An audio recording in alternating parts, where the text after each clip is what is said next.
இங்கே ரொம்ப நாள் ஆச்சுல நம்மளோட வீடியோ லஞ்ச் பாக்ஸ் வீடியோ வந்து இன்றைக்கி லஞ்ச் பாக்ஸோட சேர்ந்துட்டு ஒரு சின்ன ஒரு ஸ்டோரி ஒன்று சொல்கிறேன். என்ன அப்படின்னா வந்துட்டு தனிமை லைஃப்பில் வந்துட்டு எல்லா சுச்சுவேஷன்லேருந்து தனிமையை வந்துட்டு நம்ம எக்ஸ்பெக்ட் பண்ணியிருப்போம்ல.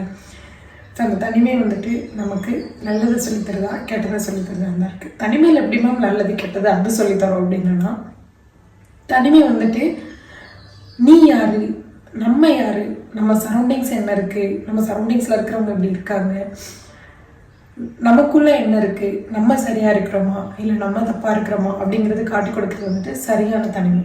அந்த தனிமையை நம்ம மிஸ்யூஸ் பண்ணி என்ன பண்ணுறோம் அப்படின்னா, நான் ஃப்ரீயாக இருக்கேன், நான் இண்டிபெண்ட்டாக இருக்கேன், எக்ஸ்ப்ளோர் பண்ண போகிறேன்னு எல்லா விதமான அடிக்ஷனையும் எடுத்துக்கிறது வந்துட்டு இன்க்ளூடிங் மொபைல், எல்லா விதமான அடிக்ஷனையும் எடுத்துக்கிறது வந்துட்டு தப்பான தனிமை.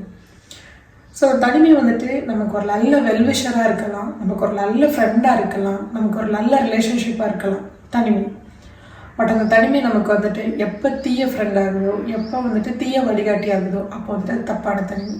அப்போது நீ ரியலைஸ் பண்ண வேண்டியது, நம்ம ரியலைஸ் பண்ண வேண்டிய ஒரு விஷயம் என்ன அப்படின்னா, யாராவது ஒரு வெல்விஷர், ஒரு சப்போர்ட்டிவ் பர்சன், ஒரு ஃப்ரெண்ட்ஷிப் கிடைச்சா ஃபீல் பெட்டராக இருக்கும். ஸோ நம்ம அந்த ராங்கான டிசிஷன்லேருந்து வெளியே விஷயம் அது தெரியாமல் நிறைய பேர் நான் தனிமையாக இண்டிபெண்ட்டாக இருக்க போகிறேன்ட்டு நிறைய தவறான சூழ்நிலைகள்லாம் நம்ம எடுத்துக்கிறோம்.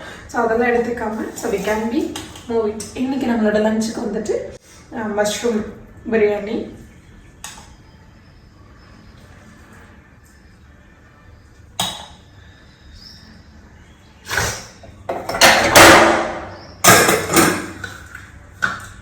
தொட்டுக்கிறதுக்கு வந்துட்டு பாயில்டு எக்.